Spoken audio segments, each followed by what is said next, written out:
안녕하세요. 재밌는 TV 스팅TV의 스팅입니다. 구독, 좋아요, 하이프 눌러주세요. 유튜버에게 큰 힘이 됩니다. 틀어놓고 주무세요. 스팅 공포 라디오 시작합니다.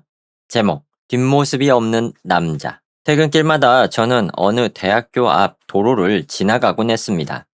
그곳은 시야가 훤히 뚫린 곧은 직선 도로였지만 이상하게도 사고가 자주 나는 곳으로 유명했죠.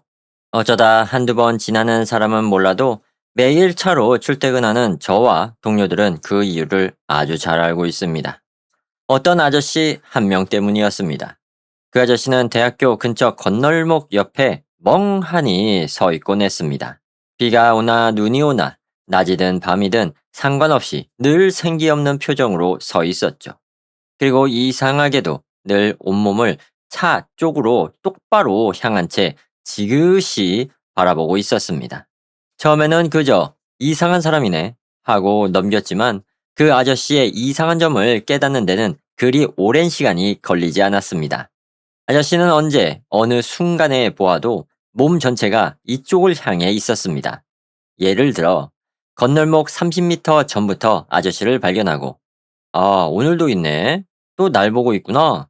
하고 지나친 뒤 룸밀러로 그 아저씨를 확인해도 여전히 몸 전체가 제 차를 향해 서 있는 겁니다. 이게 얼마나 말도 안 되는 상황인지 이해가 가십니까? 아저씨는 순간적인 시차도 없이 항상 완벽한 정면으로 저를 바라보고 있었습니다. 몸을 돌리는 지척조차 없이 시선이 저를 실시간으로 추적하고 있었던 거죠. 그걸 깨달은 순간 저는 그 존재가 결코 사람이 아니라는 것을 확신했습니다. 소름이 돋아 동료에게 이 이야기를 꺼냈더니 동료 역시 그 아저씨의 존재를 알고 있더군요. 그 동네에서는 이미 뒷모습이 없는 남자라는 괴담으로 유명하다고 했습니다. 확실히 그 아저씨는 늘 정면만 보여줄 뿐 뒷모습이나 뒤통수를 본 사람은 아무도 없었습니다. 참 별난 귀신도 다 있네. 하며 그날은 웃어 넘겼지만 제 마음속에는 이상한 오기가 생기기 시작했습니다. 어떻게든 그 아저씨의 뒷모습을 확인해보고 싶다는 욕심이 생긴 겁니다. 매일 출퇴근길마다 아저씨를 관찰했지만 보통처럼 지나쳐서는 빈틈이 전혀 없었습니다. 차로 지나친 뒤 룸밀러로 눈을 돌리는 그 찰나의 순간에 이미 몸을 돌려버리니까요. 저는 기회를 노리기로 했습니다. 며칠 뒤 야근을 마치고 늦은 밤 집으로 돌아가는 길이었습니다. 도로에 들어서자 역시 그 아저씨가 서서 이쪽을 정면으로 노려보고 있더군요. 주위를 둘러보니 마침 전 후방에 차도 없고 걸어다니는 사람도 없었습니다. 신호도 초록불이었죠. 절호의 기회였습니다. 저는 건널목 앞에서 속도를 줄이며 핸들을 잡은 손에 꽉 힘을 주었습니다. 차를 아주 천천히 직진으로만 주행시켰습니다. 아저씨는 평소처럼 감정 없는 눈으로 저를 가만히 바라보고 있었습니다. 가까이에서 본 아저씨의 얼굴은 평소보다 훨씬 불쾌하고 기괴했습니다. 도무지 무슨 생각을 하는지 알 수 없는 정체 모를 공포감이 엄습했죠. 차는 천천히 건널목을 지나쳤고 저는 눈을 단 한 번도 감지 않은 채 아저씨를 주시했습니다.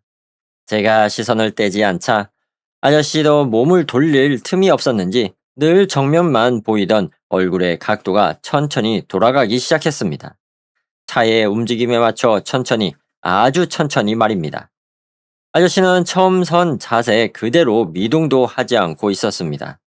아저씨의 완전한 측면을 보았을 때 저는 됐다, 성공했다 하고 확신했습니다. 시선을 놓치지 않으려고 제 고개도 함께 돌리다 보니 어느새 몸을 뒤로 돌려 뒷유리를 통해 아저씨를 보고 있는 자세가 되었습니다. 당연히 전방 주시는 전혀 안 되고 있었지만 상관없었습니다. 드디어 괴담의 비밀을 파헤치는 순간이었으니까요. 그렇게 긴장된 시간이 흐르고 마침내 그 순간이 왔습니다.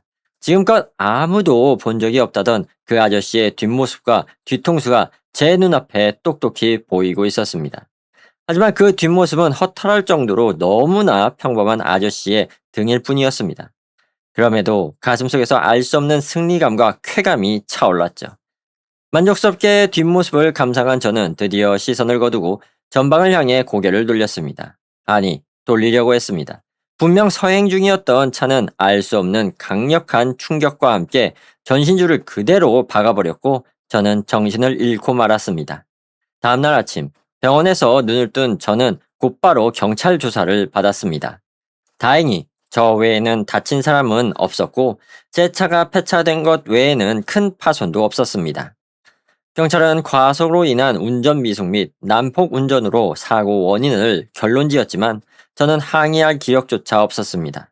그런 기이한 일을 경찰에게 털어놓을 용기도 나지 않았죠. 그로부터 5년이 지났습니다. 저는 출퇴근을 위해 지금도 매일 그 도로를 달립니다. 아저씨는 변함없이 그 자리에 서 있고 여전히 그곳에서는 의문의 사고가 자주 일어납니다. 딱 하나 바뀐 점이 있다면 제가 더 이상 그 아저씨 쪽을 절대로 쳐다보지 않는다는 것입니다.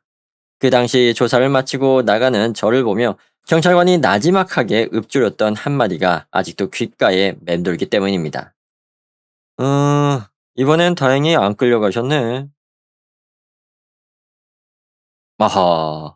이렇게 이야기가 마무리가 되는데요. 이건 범죄잖아요, 여러분. 이거 범죄 아닙니까? 위험한 차도에서 서 있어 갖고 사람의 시선을 빼앗아 갖고 부딪히게 하는 뭐 코미디 영화에서 자주 보이죠. 미녀가 이렇게 지나가면은 뭐 차가 갑자기 그거 보다가 하다가 뽕 박는 거. 그러니까 그거를 유도를 하는 거잖아요, 그 아저씨가. 그 범죄잖아 이건 완전. 그러면 근데 이거를 경찰이 잡으려고 해도 이게 무슨 법이 없는 거죠. 자유잖아. 거기 서 있는 건 자유잖아. 그 무슨 상관이야 그게. 그러니까 이게 어떻게 해야 될지 모르겠네요. 근데 범죄니깐 그런 거에 신경 쓰지 말고 우리가 운전할 때는 언제나 전방을 주시하고 양보 운전 방어 운전을 해야 된다는 거 잊지 마시기 바랍니다. 자, 재밌는 이야기였네요.